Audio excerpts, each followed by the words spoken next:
So, as everybody has learned, if anybody was paying attention, yesterday, May the 8th, President Donald Trump, in advance of the May 12th deadline on the Iran nuke deal, the Joint Comprehensive Plan of Action, partly because of John Kerry interfering, he went ahead and signed an executive order removing the United States from the Joint Comprehensive Plan of Action. And immediately, within minutes afterwards, it seemed like, or maybe it was an hour or so, Israel was forced to go and bomb a bunch of Iranian missiles in Syria. I'm not going to make a big deal about that this morning because, in my personal opinion, there is an even bigger problem coming down the pike. I'm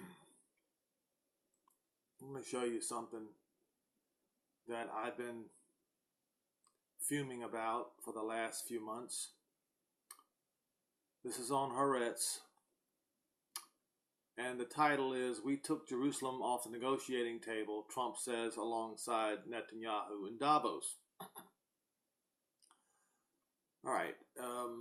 U.S. President Donald Trump met with Prime Minister Benjamin Netanyahu at World Economic Forum in Davos, Switzerland on Thursday. Ahead of their meeting, Trump announced that U.S. has taken Jerusalem off the negotiating table.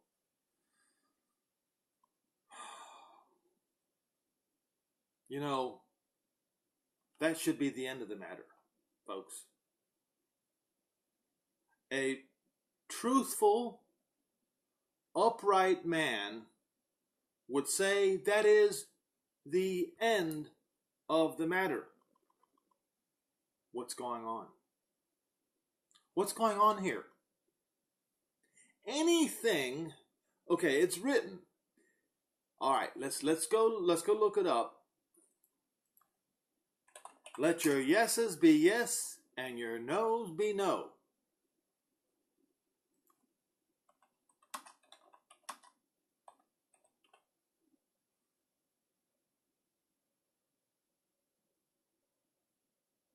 And this is written several times.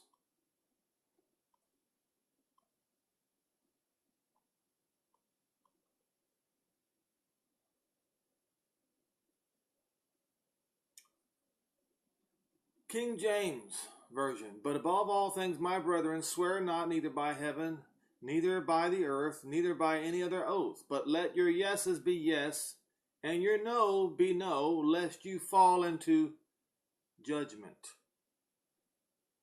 Now, people will say, well, this is talking about swearing an oath only. It's talking about swearing an oath, but it also says, let your yes mean yes, and your no mean no, so that you won't fall under judgment.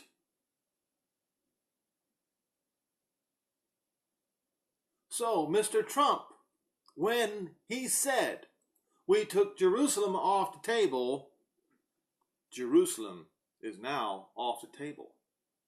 That's it. No question, no ifs, ands, or buts. And if your yes, or I should say, yes, if your yes, Jerusalem is off the table, then it must be completely off the table. Because if you go and renege like all the other nations did before you, like the British did, you bring the entire nation under condemnation. Once again, let me read from James 5 and verse 12. "Do not swear either by heaven or by earth or with any other oath, but yet your yes mean yes and your no mean no, so that you will not fall under judgment."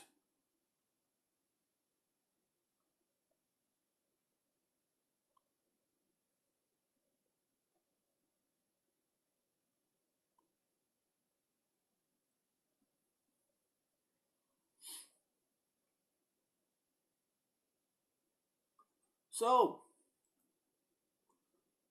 James warned then. Now, this you got to understand that Jerusalem is going to be the habitation of our Father in heaven and the Messiah, the kingdom of David. So, most of all,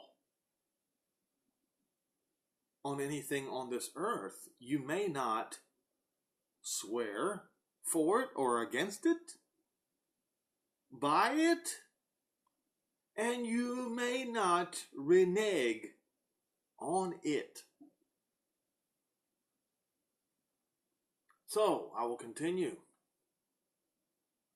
The answer has to do with that first truism, the importance of Jerusalem to Christianity and Islam, which between them have more than 3 billion followers worldwide.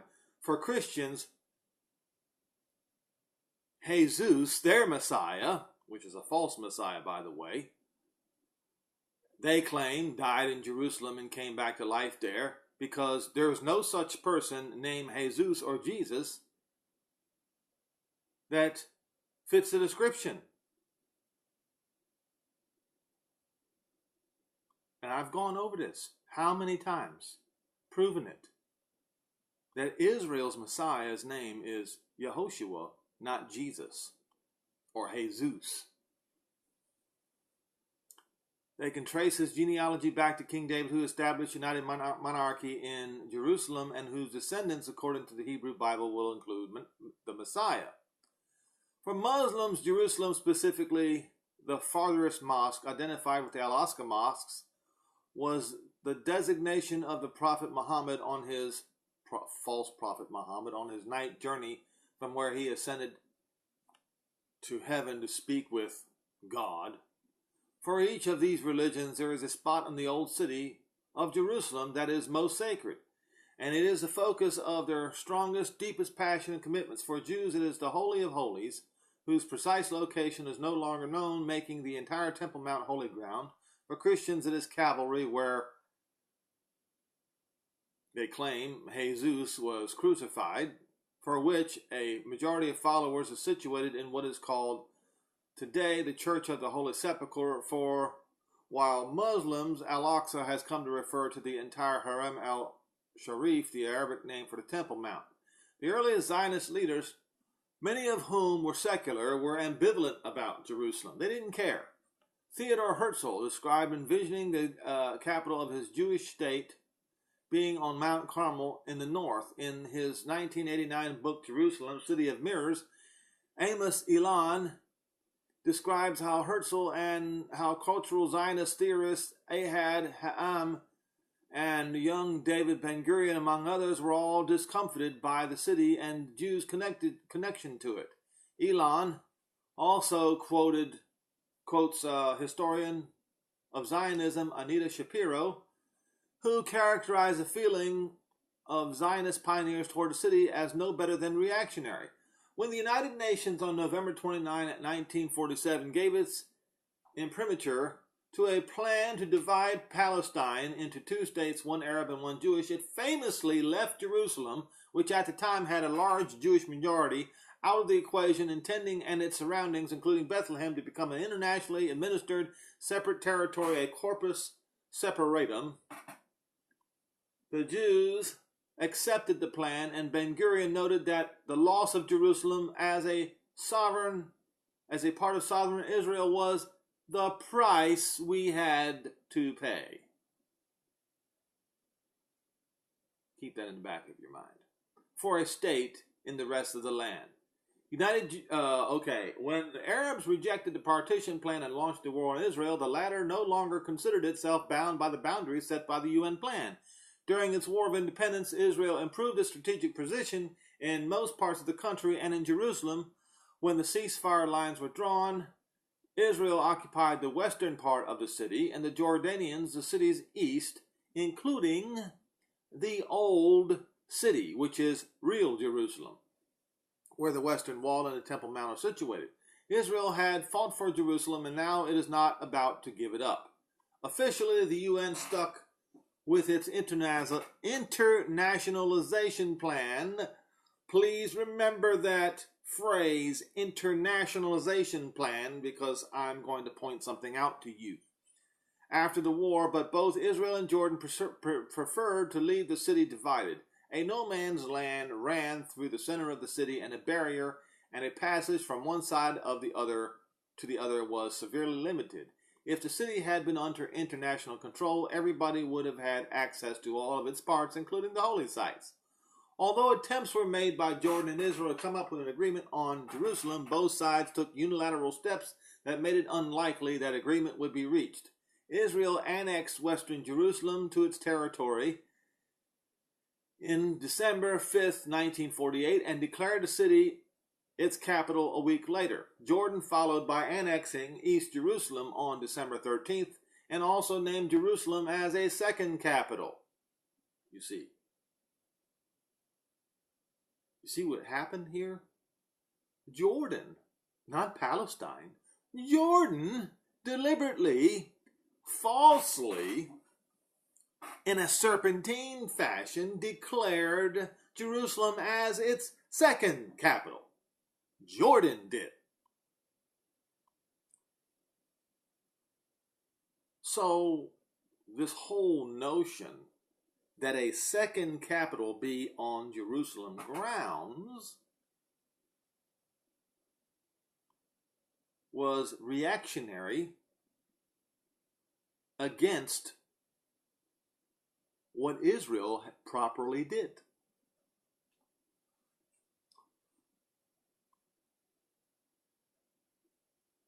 Although it remained a very neglected second capital up until the Six-Day War. Under the situation prevailing through the 19 years between statehood and the 67 war, an uncomfortable status quo prevailed in Jerusalem. So long as that situation persisted and Israel remained in a state of war with the Arab world, no agreement was going to be reached about Jerusalem. And so long as the two sides to the conflict could not decide on the city's future, the United Nations was neither going to take sides nor attempt to impose a solution on them. Hence, the question of Jerusalem remained open, and officially the city was not recognized as a part of either Israeli or Jordanian. Where does it say Palestinian? Nowhere. Territory. This was not to say that foreign diplomats would not come to Jerusalem to meet Israeli officials, but just that they recognized it as Israel's capital, or setting up an embassy there was tantamount to prejudicing any future political settlement. Then came the Six-Day War, when Israel took possession of the Jordanian Jerusalem and expanded the city's boundaries in the north, east, and south, taking in a number of Arab neighborhoods that had not historically been a part of metropolitan Jerusalem. Over the years, Israel had moved all its government offices to the city, placing many in the eastern section, as has carried out extensive residential construction along lines intended to make its hold on all of the city difficult to reverse, and it has adopted a number of political policies that almost guarantee that even a left-wing government would not be able to cede any of Jerusalem to a Palestinian state. In recent decades, everyone's position was hardened. Clearly, the world community could not give a hand to Israel's unilateral steps in East Jerusalem, nor its so-called facts on the ground in the form of tens of thousands of apartments in new Jewish neighborhoods in the East. And the Palestinians appear not to be ready to compromise on the condition that the capital of any future state be situated in East Jerusalem. Although Israelis and Palestinians have been negotiating off and on and more and less seriously for about 25 years, talks on Jerusalem has never gotten very far. And so long as the sides cannot decide on a mutually agreeable plan for sharing sovereignty in Jerusalem, or on any other arrangement there, nor has the world community concluded that it must impose a solution on the sides, it would be highly improbable that any individual state to unilaterally give recognition to Jerusalem as its capital. Any individual state, that is, not led by Donald J. Trump. But see, here's where the problem is. Once again, if you say you took Jerusalem off the table, let your yes be yes and your no be no. If you turn the yes, we took Jerusalem off the table, and then say no, we didn't, James 5 and verse 12 says, judgment is coming for you. Now, some will say, well, have not all of us done this in one way or another?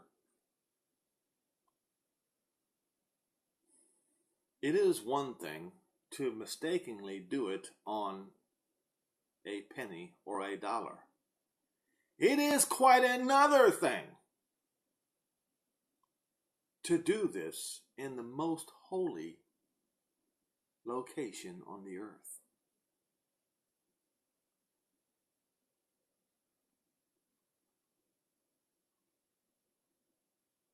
That would then set up the greatest judgment condemnation of them all. So, once again, Haaretz, we took Jerusalem off the negotiating table, Trump says alongside Netanyahu in Davos. All right, we just read the first paragraph, so I'll go to the second one. The two were expected to discuss Trump's promise to fix the nuclear deal with Iran and Trump administration's effort to restart peace negotiations between Israel and the Palestinians. Palestinian President Mahmoud Abbas fired back at Trump, telling him that if Jerusalem is off the negotiating table, then the U.S. no longer has a seat on that table, officials for the Palestinian leader said.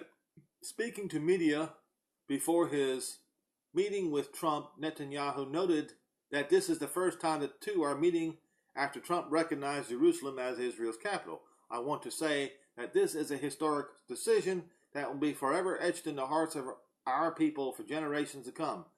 People say that that is pushed peace backwards, but I say it pushes peace forward because it recognizes history. It recognizes the present reality, and peace can only be built on the basis of truth. The next portion is called Money is on the Table, and you know how sick and evil it is when money is on the table. That's called a bribe. Trump criticized the Palestinians who refused to meet Vice President Mike Pence during his visit to Israel this week in protest over the administration's decision to recognize Jerusalem as Israel's capital. Please note, folks, that this goes way back to January, okay? They respected us a week ago by not allowing our great vice president to see them. And we give them hundreds of millions of dollars in aid and support in tremendous numbers that nobody understands. That money is on the table. He should have said that money is off the table. That money is not going to them unless they sit down and negotiate peace with Israel, he said. The U.S. president also said that he has a proposal for peace, adding that we have a great proposal for the Palestinians. It covers a lot of things we discussed over the years. However, Trump then noted that the U.S. had taken the issue of Jerusalem out of the talks. They never got past Jerusalem. We took it off the table. We don't have to talk about it anymore. He says it again. So, Mr. Trump, why are your people talking about it?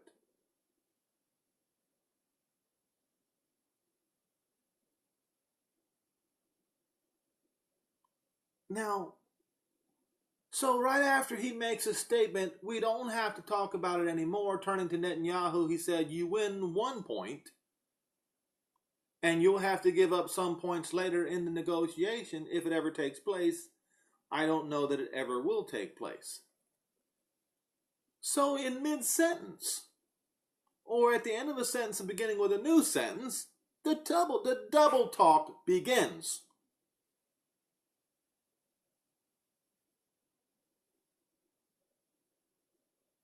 You win 1 point, and you'll give up some points later in the negotiation. What points was he talking about?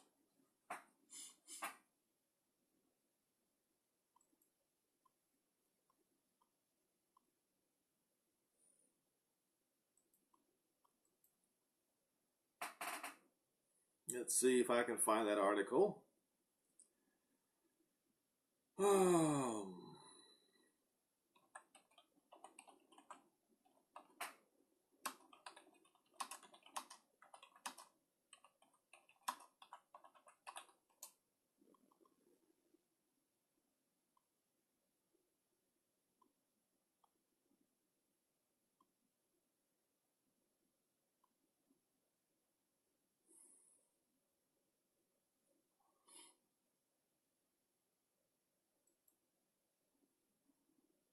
This is on the Jewish Telegraph Agency. Israel will have to pay a price for U.S. Embassy move, its defense minister says.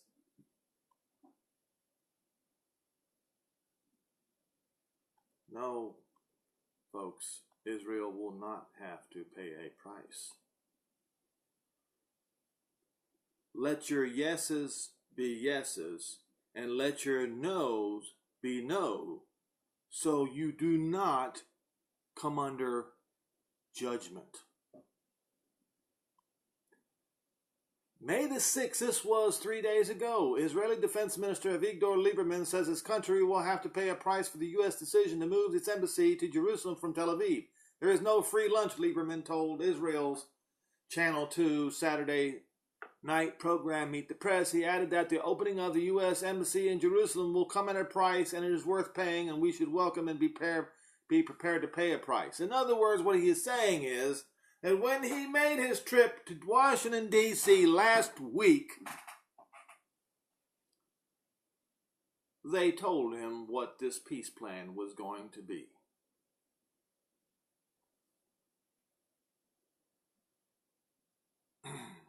And it's not good.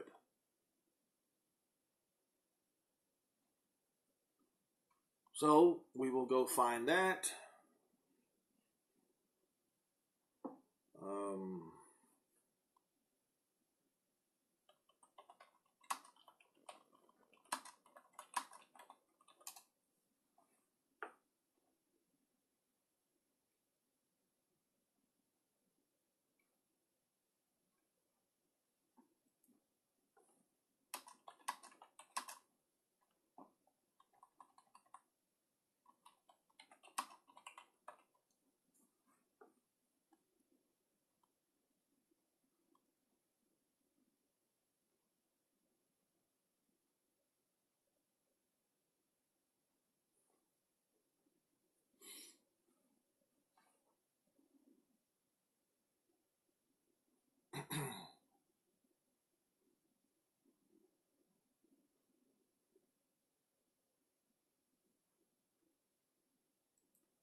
So, I got several websites to choose from, and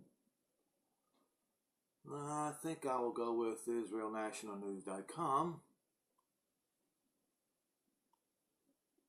And this is what the Israeli Defense Secretary was talking about. The title is, Will Trump's Plan Include Giving Up Parts of Jerusalem? If it does, folks, listen to me carefully. If it does, his yes to Israel became a no. Double talk. And the double talk was when he promised to take Jerusalem off the table, where he ended one sentence and began another, where he said, Israel, you win one, but you're going to have to give up some. New report says Trump's peace plan will include Israel gifting 4 Jerusalem neighborhoods to Palestinian Authority. The Hebrew language Maariv newspaper on Friday morning reported that U.S. President Donald Trump's new peace plan would include Israel giving the Palestinian Authority 4 of Jerusalem's Arab neighborhoods. According to Maariv, the plan was revealed to Defense Minister Avigdor Lieberman during his visit to Washington last week. You see. And when Mr. Lieberman made the statement that he made, it proves that this right here is true.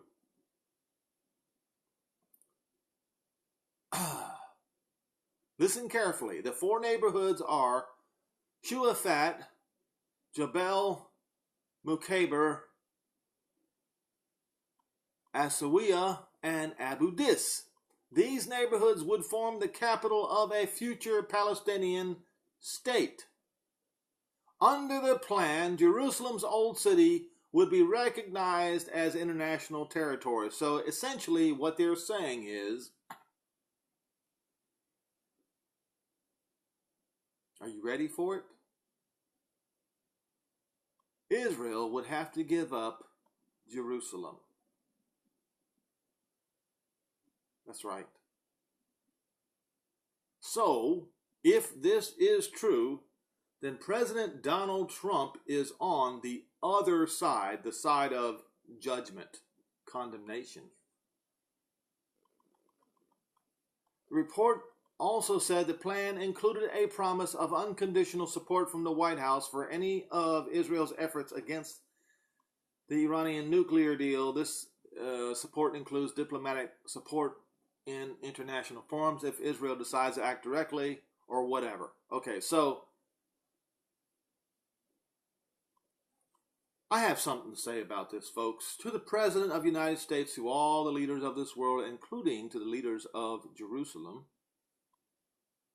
including all the leaders of Yehuda, Israel, etc.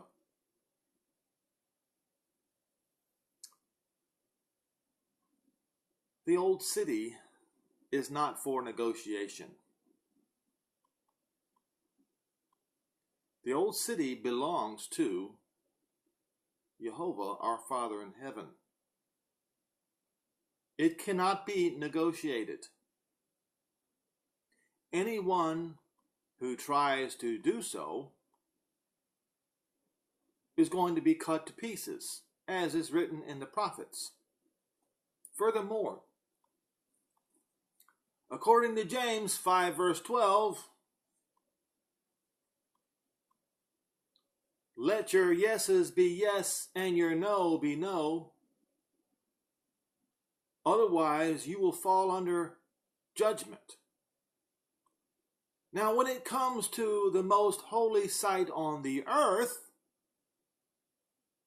if your yes becomes a no, you are inviting the greatest judgment of them all upon you and upon your land. And furthermore, if you mess with, on any level, the capital city of Israel, you are putting your own sovereignty and your own capital city in grave jeopardy.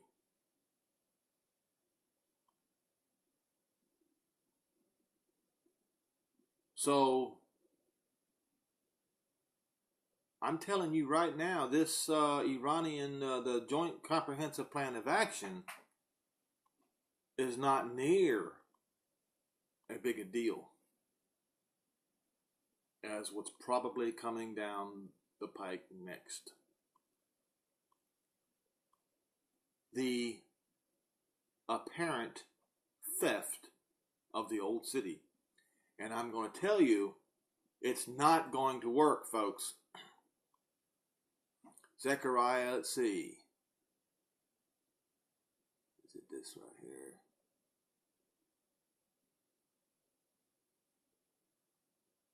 I'll read this, but it might not be what I'm looking for. Zechariah 12, the burden of the word of Jehovah. For Israel's sake, says Jehovah, which stretched forth the heavens and laid the foundation of the earth and formed the spirit of man within him. Behold, I will make. Now, it should say, I will set. When you read this in the Strong's Concordance, the word is sum in Hebrew, 7760. I will set Jerusalem. In other words, he's going to set Jerusalem in stone. Well, Jerusalem is set in stone, folks. Israel cannot. For Donald Trump to even insinuate that Israel has to give up parts of Jerusalem, it is impossible. Because, you see, it is now set. Zechariah 12 says it is set. And what is set cannot be any more unset. A cup of trembling unto the folk round about when they are in siege against Yehuda and against Jerusalem. I'm reading from Strong's Concordance. In that day, I'm going to set Jerusalem. Set Jerusalem. Set it in stone. Set it in concrete, if you will. It will not be moved.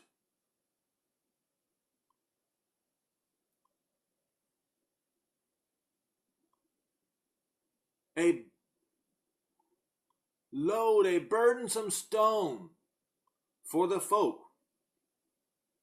All that burden themselves with it will be, it says, to incise or to scratch. The word is sarat in 8295 in Hebrew. Cuts. Severely injure with cuts. To be slit.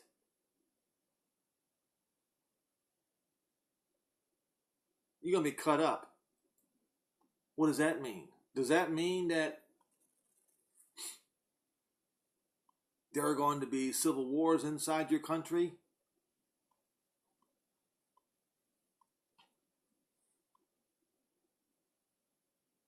Though all the people, or it says, it should say, the goe of the earth be gathered together,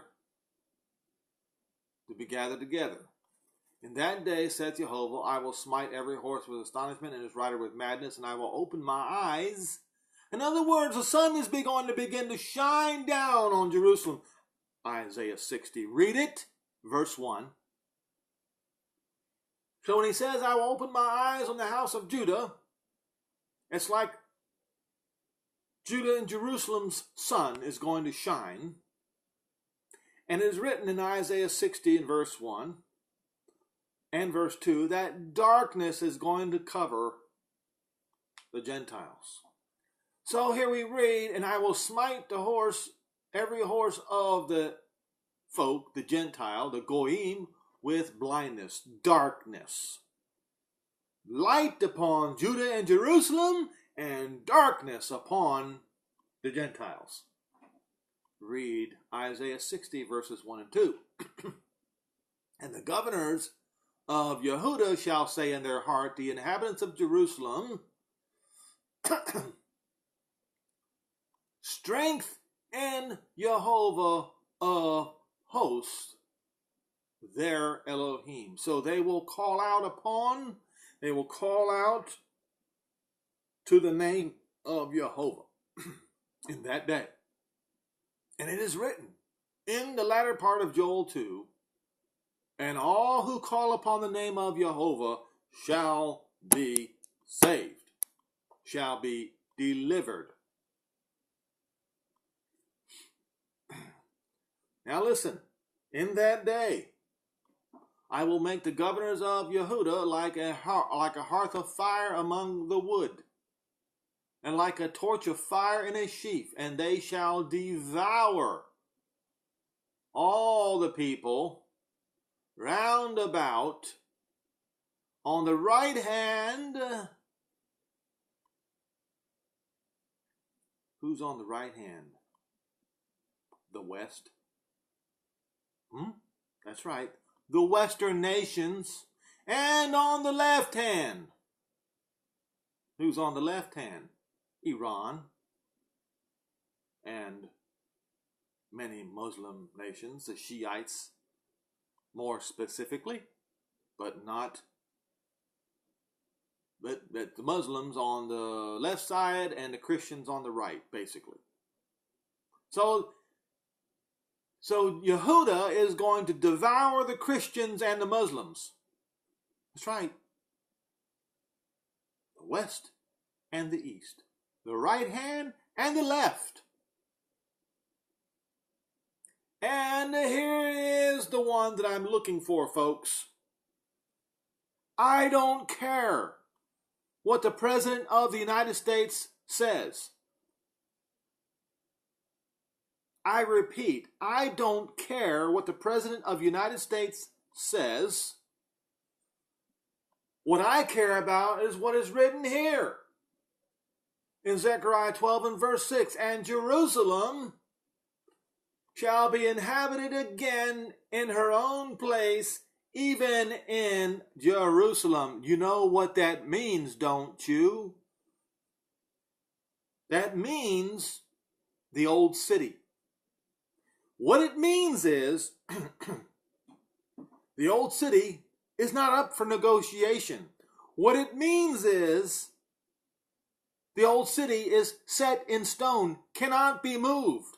What it means is anyone who messes with the old city is going to be cut to pieces. Somebody tell that to President Donald Trump and do it quickly.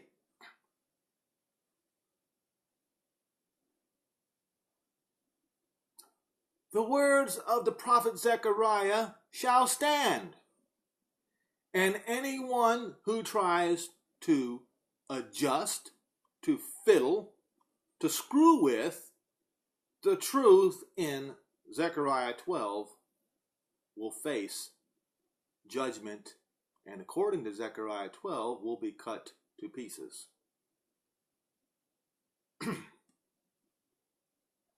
Let's cut through the garbage and get to the truth, folks.